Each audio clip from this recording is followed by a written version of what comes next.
Hey y'all, my name is Chris West and I am one of the salesmen at Devan Lowe Cadillac, Buick, GMC, and Lincoln in Rainbow City, Alabama.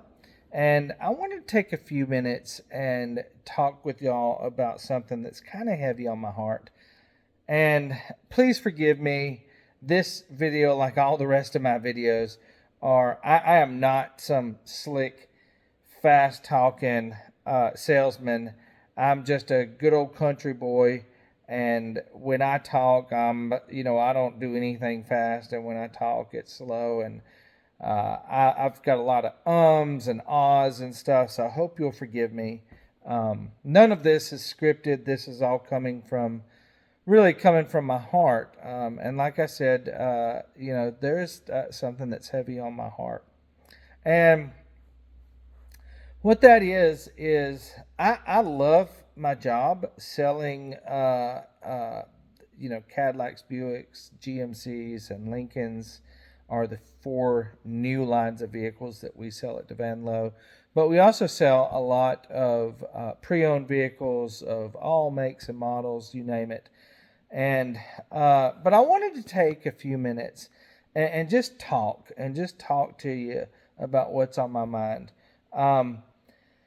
First, I want to start off by saying I don't like car salesmen and I don't like car dealerships. I'm 53 years old, and before working at Devan Lowe, I have never had a good experience at a car dealership. I've never had a good experience with a car salesman. Little history about me. I grew up in South Carolina. I was very competitive, and I gravitated towards sports where you wouldn't have teammates or anybody to blame but yourself. I surfed all over the East Coast as a child, chasing storms and hurricanes up and down the East Coast. When I rode a lot of motocross and dirt bikes growing up, I got the pins and screws to prove it, and the long history of concussions as well. Surfing was my thing, probably the one of the biggest, if not the biggest, influences on my life. Funny that I end up in Alabama. But when I was 2 days after my 25th birthday, I moved to Maui, and with three brand new surfboards, $650 and a one-way ticket, and a skateboard. And it was, for me, it was sink or swim. I ended up staying on Maui for a very long time, 17 years. I bought a house out there, still have it, and fell in love with the island and of course, the surfing and the free diving and the spearfishing and lobster diving and you name it, just the ocean lifestyle. Fell in love with the people too. Interesting trivia fact, that little town that burned to the ground out there, Lahaina, I lived in that town, which is about the size of a postage stamp. I lived in that town for 11 years, and I worked there in that town for 15 years. So thoughts and prayers still, heavy on my heart for the citizens of Lahaina. But anyway, I ended up getting divorced. I got married, had a beautiful daughter while I was living on Maui. Got divorced while I was there, and was awarded full custody of a 2-year-old girl and my daughter. And my stepson stayed with me and finished high school with me also. But when my daughter was when I was awarded custody of her, I had been buying cars. And I lived on Maui. I had been buying vehicles from the insurance companies on Oahu, the other island. And that's where Honolulu is. But had been buying insurance cars from, some of them were theft recoveries or repossessions.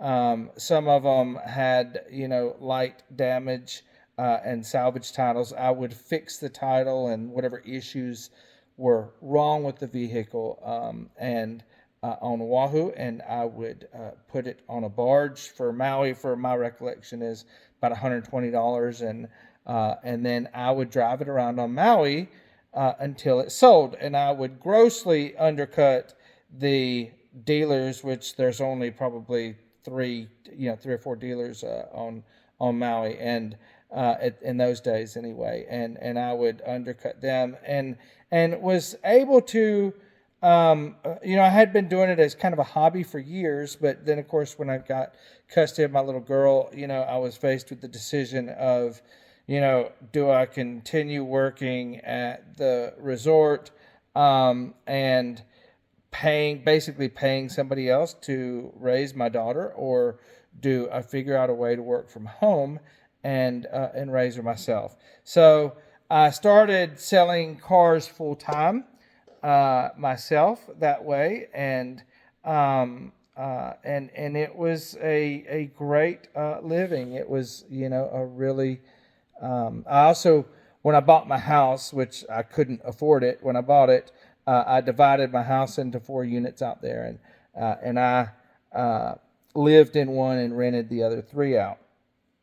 Now, I said all that to say, a couple of things. On Maui's a very small community, and not so different from around here, but even more to the fact of everybody knows each other on Maui, and if you and I are strangers and we're in line at the grocery store, we'll start talking, and it'll be very quick that we have common friends that we know. So when you're selling cars out there, or selling anything, or dealing with anybody out there on any level, you have to be, straight with people, transparent, honest with people. And if you don't, they will, in some cases, they'll run you off the island, and which is not necessarily a bad thing. But more to the fact of selling cars, I would buy the cars. I would show them, if there had been light damage, I would show them the pictures of the damage before it got fixed, and then I would show them the vehicle history report. Just full disclosure. Hey, this is probably going to go bad, or you should probably address this other thing. And here's all the stuff I've done, and just full disclosure on everything. So, and that is honestly, that's how I live my life, as a Christian, and as a daddy, and as a husband. That is how I live my life. So fast forward, I didn't want to raise my daughter on Maui. I wanted to raise her in the South, and fortunately I met and fell in love with my current wife, who deserves better than me. She is the most amazing woman in the world. And she had half custody of her kids, and I had full custody of mine, so it was easy. I moved here to Alabama. I've been here ever since. And my wife and I, we buy and sell foreclosures, investment properties. That's what we've been doing for years. I had for over a decade a lawn cutting business, which I really enjoy, cutting grass. And between all of that stuff, we've been able to, pay the bills, keep the lights on, food in the refrigerator, and the mortgage is paid. So been deeply, deeply blessed, really, in all of it. So just a little over, I've been working at Devan Lowe now for a little over a year, about a year and 2 weeks. Not quite, maybe a year and 2 weeks, but maybe a year and 3 weeks, if my recollection serves me. And I had no intention of actually filling out an application at Devan Lowe. I was turning around in their parking lot and had a resume. I told my wife, I said the economy was so bad that we were afraid to buy any investment properties or foreclosures. And I told my wife, I mean, we've got, this is a year ago, and at the time we had two 15-year-old daughters and a 17-year-old son. Everybody wanted cars. Everybody wanted to go to college and everything. I told my wife, I said, I'm going to have to go back to work if we're not going to buy any investment properties. And, I started handing in my resume I also work, I should say, I'm on the Mossy Oak Pro staff and work closely with a lot of Mossy Oak licensees and partners and have a lot of sort of sponsors in the hunting industry, and am deeply blessed in that regard. But I told my wife, I said, look, if we're not going to buy any properties, I'm going to have to go back to work. Had already turned my resume in to several different companies, and was getting some at that time. Again, this is a little over a year ago, very close to a year ago. Was starting to get some really sort of provocative job offers that were, starting to come in, and some interviews and that kind of thing. Well, I ended up, I don't even know where I was going, to be honest, that day, but was turning around in the parking lot of Devan Lowe, had a resume with me, and I thought, well, shoot, I'll go in and turn it in and see, God put it on my heart to go in and turn the resume in. First guy I met was a pre-owned manager, Jeff Snow. He immediately, after a couple of minutes, I think Greg, the general sales manager, was on the phone or had somebody in his office that day. And but very quickly he turned me over to Greg Nicholson, and after cursory introductions, the first thing that he told me was, "Look, we don't lie to our customers here, and we won't tolerate it from our salesmen." And for me, that really resonated with me. Sorry, my dogs are out there. Coyotes are making them bark. But anyway, so y'all can hear that. But anyway, that's what he said, and it really resonated with me as a Christian, and as that's kind of how I live, my life anyway. Very transparent and straightforward. I try to be the kind of man that my children can be proud of, and an example to my children and the rest of my family, and my wife, of course. So fast forward to, that's a little bit about my history. So sorry this is so long-winded. Fast forward to now, and with the history of me, I just do not like car salesmen, do not like car dealerships.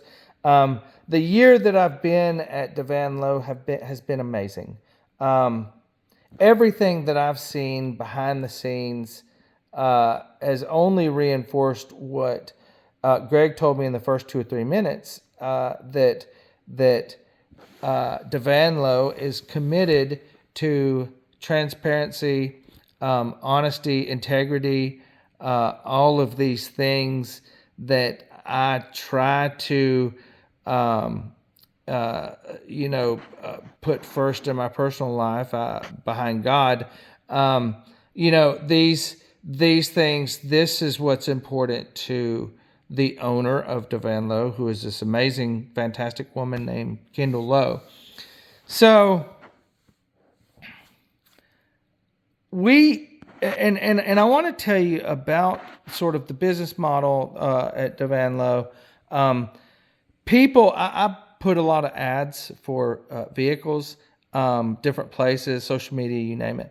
And I get just tons and tons of people that ask me questions. Do you still have this vehicle? How many miles are on it? Does it have a clear, clean title and the history report and all that stuff? And usually it's one or two questions and then they disappear. I'll give an answer, they'll disappear. If most of the time they don't even wait for an answer or come back, and you can tell if somebody's read your answer, and they're gone forever. I try to, one of the first things that I try to do is say, hey, give me your number so I can call you and basically tell this prospective buyer what I'm telling y'all now. And sadly, most of these people have, like me, been lied to their whole lives. They've never had a positive experience at a car dealership. They've never found somebody that listened to what their needs were and the needs of their family, etc. And so they don't want to give you their number. They don't want to call you. They're going to keep looking around for, what looks like the most provocative ad or the most provocative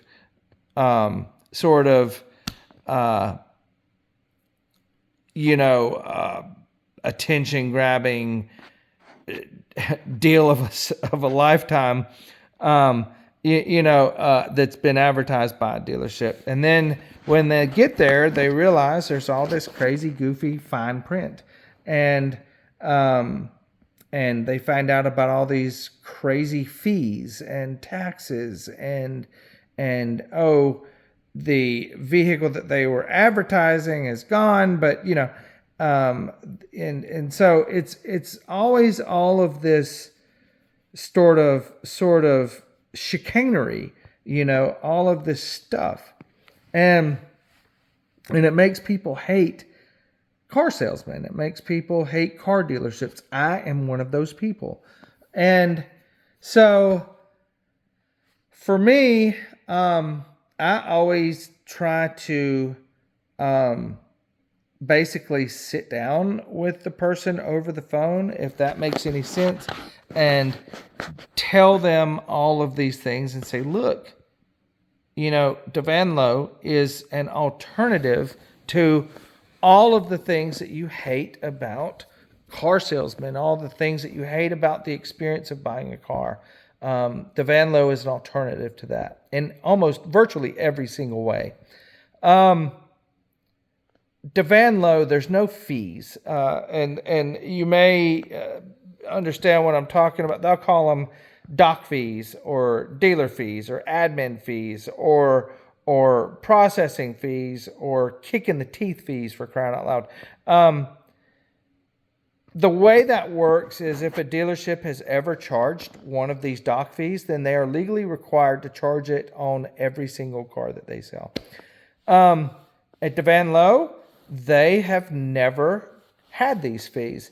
Here in Etowah County, those fees average about $800. As you get closer to Huntsville, Birmingham, and Atlanta, those fees go way up, over $800. A lot of them have, $800 or $1,000 in these fees. I should say, generally less than $1,000, but upwards of $800 in these fees. But then there are sticker addendums, and they'll say, oh, because inventory is hard to get, we've got our mid-size vehicles, $3,000 to $5,000, or in one case in Georgia, $10,000 over sticker price. And then when you start talking about, Tahoes, Escalades, and Yukons, or Suburbans, and Navigators and stuff, it can be, $20,000 or $30,000 over sticker price, which is, it's crazy. And people pay them. So how are we different? We're different. We don't have those fees. We don't have the doc fees and the dealer fees. We don't have hide them. We don't move them around. They do not exist anywhere. We don't have them. They are not there. You are not going to be charged these fees, these dealer fees. You're not going to be charged these fees at Devan Lowe. So that's one way. Another way that we are different is we're not going to pressure you to buy anything. We'll show you some vehicles. We'll answer your questions. We're never going to lie to you. If I don't know the answer, I'm going to say, shoot, I don't know. And I find myself saying I don't know quite a bit because everything I know, you know, about life, period, you could fit it in a thimble. But we're not going to make up an answer for you. We're going to be straight with you and transparent. We've got some of here in, I say here, I live about 15 minutes from the dealership. At the dealership in Rainbow City, we've got some of probably the lowest sales tax in the state of Alabama, 2.75%. Shoot, even in Gadsden, just not even a mile away from us, they're at 3.25%. So we're 0.5% lower.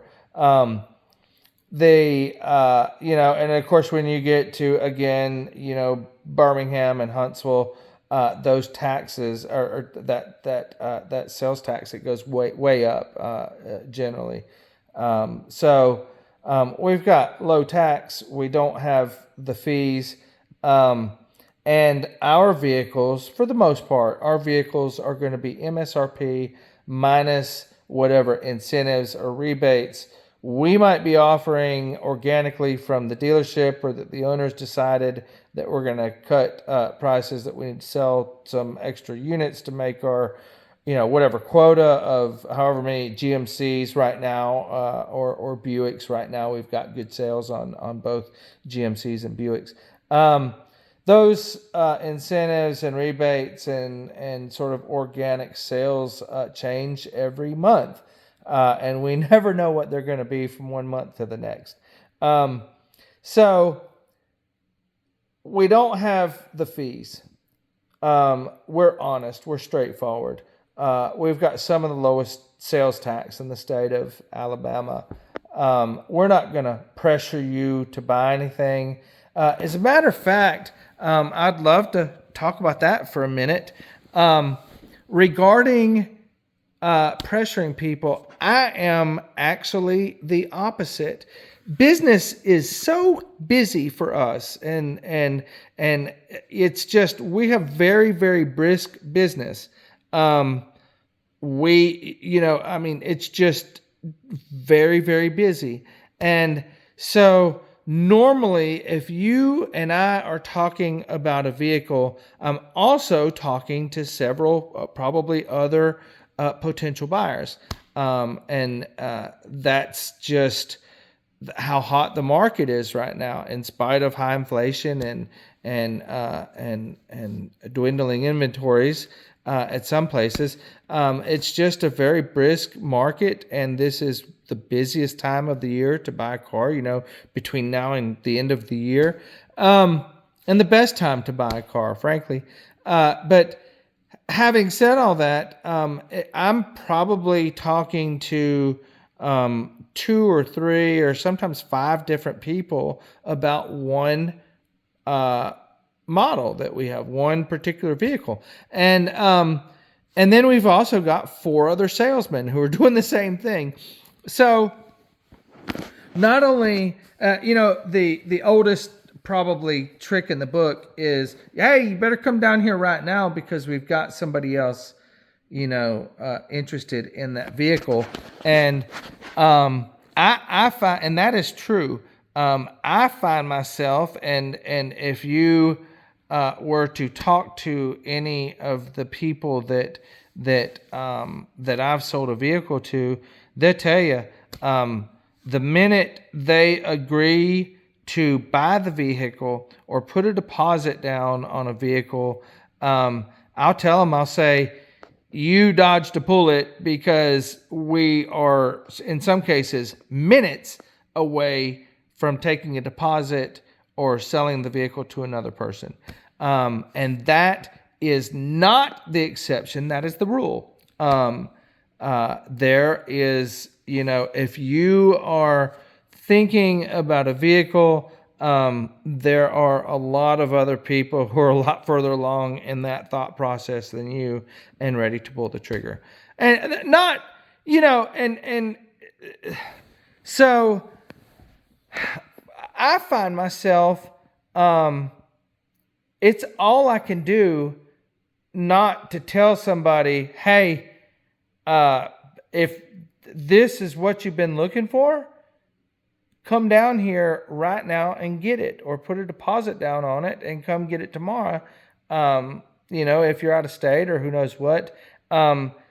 It's crazy. It's all I can do. I cannot hardly stand it. Most of the time, I can, we talk amongst our, the other salesmen and everything, and we can see appointments that we have written down on a board and exactly who this person is and what particular vehicle they're interested in is written on a board somewhere. So when we get an appointment, we're supposed to write it down. And that's not always the case, but that's what we're supposed to do. And so if you're interested in a vehicle, guess what? So are a lot of other people. At Devan Lowe, it's very difficult for other dealerships to beat us. It's very, very tough because we don't have the fees, because we don't, sell them, have these sticker addendums, and we're not selling them way over MSRP. That's, it means a couple of things. First, if you go to another dealership, and add to that the low sales tax that we have in Rainbow City. But if you go to another dealership, then I'm sorry, this is not me being boastful. It's just a point of fact that if you're going to another dealership, you're probably paying more money than, out the door. You're, after everything's said and done, you're probably paying more money. Some of the other dealerships can, if you've got a trade, and it seems like we're very good, and you can read the reviews online about our dealership. We have one location, and it's right there, 801 West Grand Avenue, Rainbow City, Alabama, 35906. That is our one location. We're not some big, chain with 5 different stores, in one case here in Gadsden, and 85 other stores throughout the rest of the country. And they're doing so much business collectively that you are on a factory conveyor belt. You are a number, and they are trying to squeeze it to you every way they can. They do not care about personal relationships with you. It's just a wham bam, and they're out of there with your money, and you've driven off in a lot of cases a marginal or suspect vehicle, and you've paid you've overpaid for the vehicle. We're an alternative to that. Regarding our pre-owned vehicles, we take a lot of vehicles in on trade. A lot of them are suspect or marginal.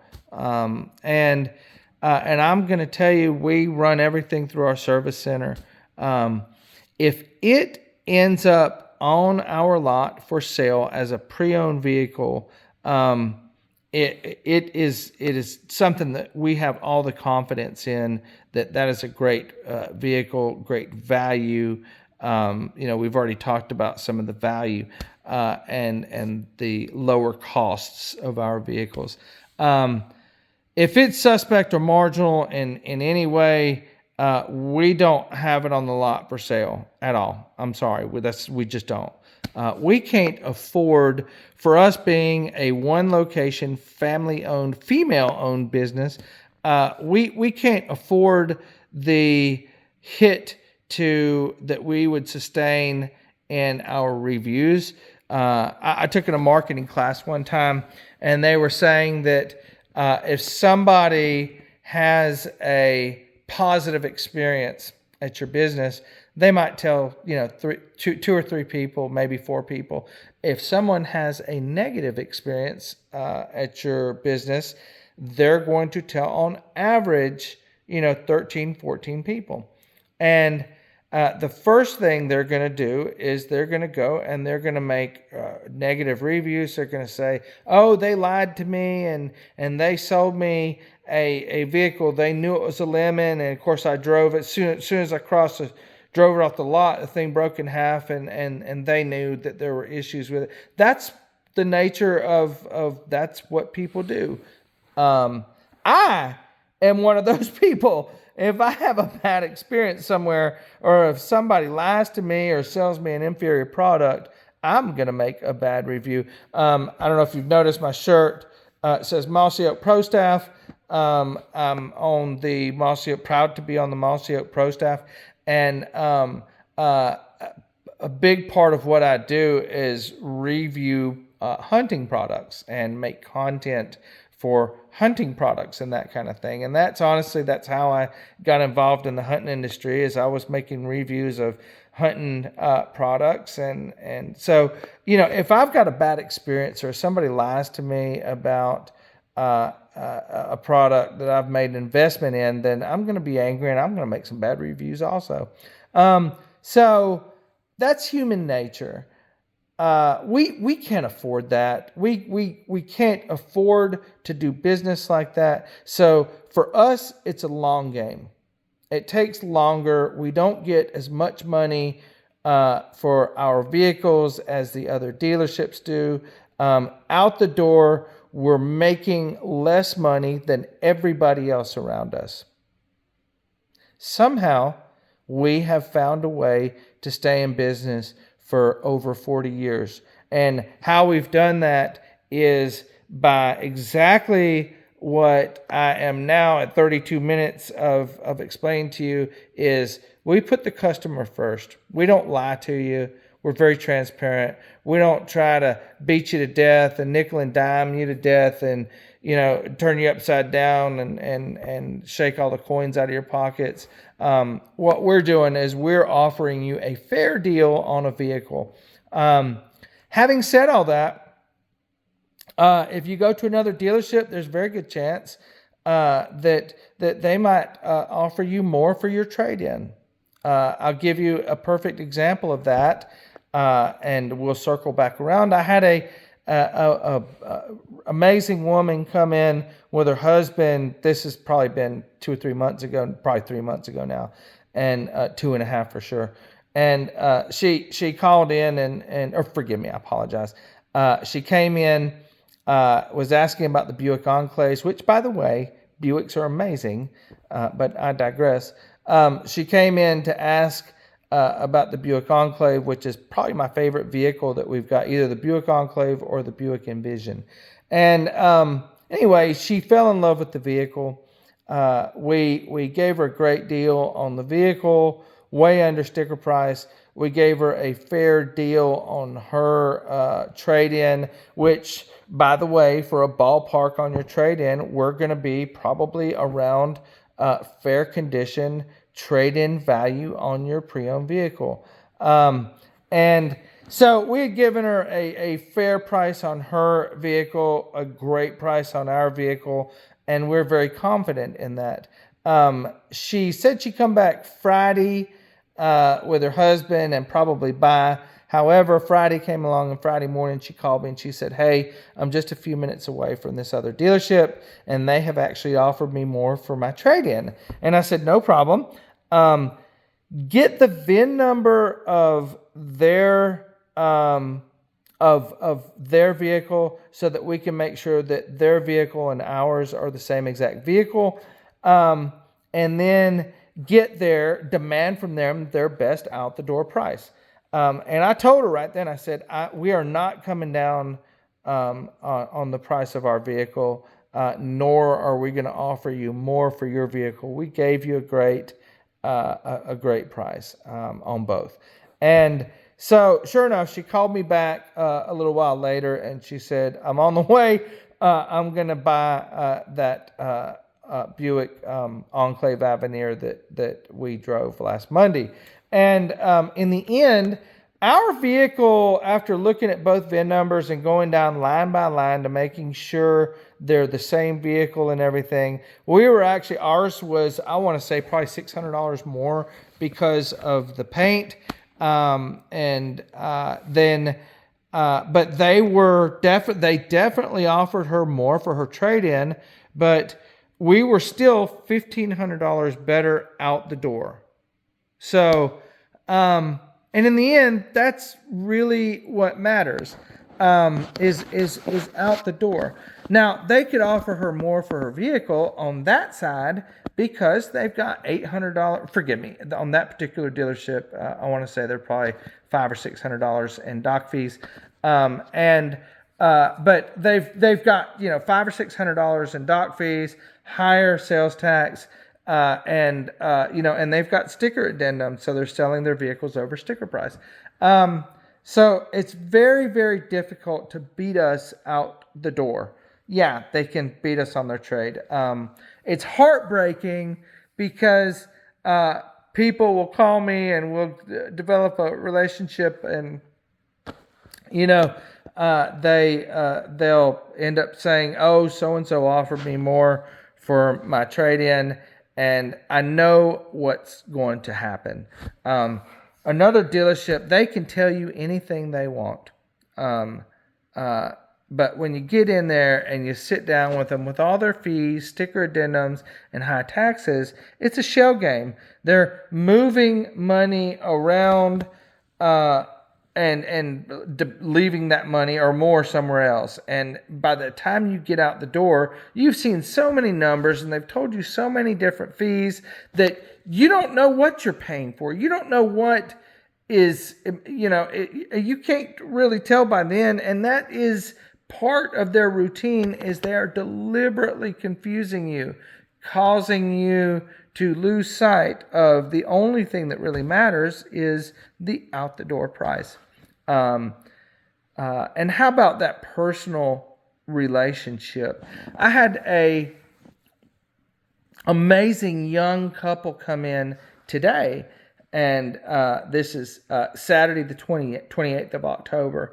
But they came in today, just shoot like probably 5 minutes, 10 minutes maybe before we closed for the afternoon. And the stories that they were telling me from their experience at another dealership, where I can't even, it's hard to even get my head around it.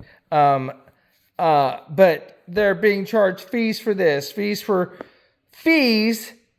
for not having a trade-in, if you can believe that. So,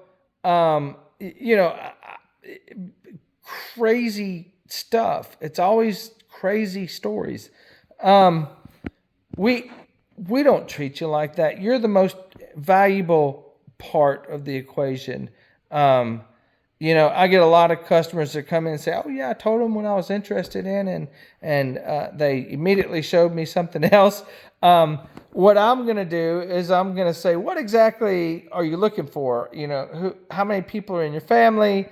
What are your needs? What's important to you? What features do you got to have? What can you live without? Do you need a third row? If not, we do have this one in third row, but we can fold that third row down. And then you got tons of storage. Do you need the storage?" You may, you've got one kid now, but you may have another kid later on, and maybe you'll need that third row. So I'll ask you very specific questions about what your needs are, what's important to you, what you're going to be using the vehicle for, what you like, what you don't like. And then I'm going to show you as many vehicles as I can within your budget to suit your needs. I am a personal assistant in this regard, and in every regard. My agenda is to serve you. If I can make you happy and we can find a car under your budget that suits your needs, you're going to buy that car, and I'm going to make some money, and that helps me support my family. So for me, I'm not going to pressure you, and you're not going to hurt my feelings if you don't buy from me. I'm going to answer questions for you, show you some vehicles. After we drive a vehicle, I will say, hey, would you like to buy a GMC Terrain today? What'd you think of the vehicle on a scale of 1 to 10? What, where are you at on it? What, how much did you like it? And yeah, I'll ask for the sale. I'll say, would you like to buy this vehicle? Because at that point, I've earned that right to ask for the sale, but I'm not going to pressure you. I'm going to say, hey, you like the vehicle, you like the dealership, you like me, what do you think about the numbers? And if you're standoffish, or I'll try to get to the bottom of it and see if we can't figure out what your objection to the vehicle is, so that we can see if we can come up with some other options.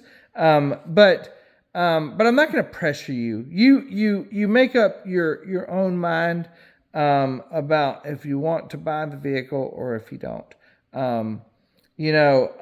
For me, that I don't respond well to pressure, and I don't apply it to people. Because again, and this, I'll circle back around to that sort of, there's a lot bigger demand for good, clean, well taken care of vehicles at a fair price than there is a vehicle matching that description. So, like I said, not only am I talking to you about this vehicle, but there's probably several other people that are interested in the same vehicle. So I'm not going to burn a bridge with you by trying to pressure you into something you're uncomfortable with. I'll see if I can figure out why you're uncomfortable buying the vehicle. But in the end, you're a grown adult. You can make up your own decision, and if you don't buy it, I'm going to sell it to somebody that I'm probably already talking to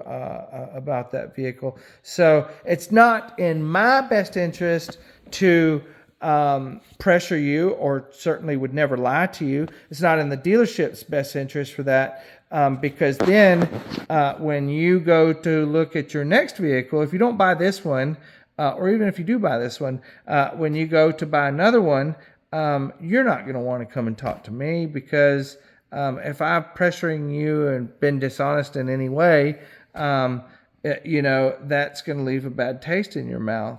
And so for me, I'm not going to pressure you. I'm not going to sell you something you don't need. I'm not going to, you'll say, hey, I hate this car right here. And I'll say, okay, great, let's move on to the next one. And it's all about you. It's all about finding you something that you want. It's your money that you've worked hard for. I want to earn your business. I do. But I will not, sacrifice my integrity to earn your business. I'm going to be transparent, straightforward, and honest about what I'm doing. My motivation is to help you find a vehicle that suits your needs and the needs, your lifestyle, and the needs of your family. And if I can do that, then that helps me support my family. So that's what my motivation is. I love doing this. I love meeting all of you in person. This is a long video already at probably almost 40 minutes, almost 45 minutes. I doubt many people will take the time to watch this video, but I believe this, and I want to leave you with this. Um, I want your business. I'm going to work incredibly hard for you to find you something that will work for you under your budget. Um, uh, I won't lie to you. I won't pressure you. No, no sort of salesmanship chicanery. No bait and switch. None of that. Just a straightforward, honest deal, an honest relationship between me and you. Um, Give me that opportunity because we're a great place to do business for all of these reasons. We are an alternative to every other dealership you have ever been into, and I mean that in the best possible light. We are an alternative to all of those things. All of those things that makes everybody so defensive about, calling me or letting me call them or you see all of this stress and stuff when people show up at the dealership, and you can pick it up in their voices because you are sick of being lied to. You're sick of being pressured. You're sick of a dealership that is going to try to clean you out of your money, including the change in your pockets. I promise you, we are different. We're not like that. I want to earn your business. My name is Chris Weston. My phone number is 205-405-8091. Please give me a call. Give me an opportunity to earn your business. Thank you so much, and God bless y'all.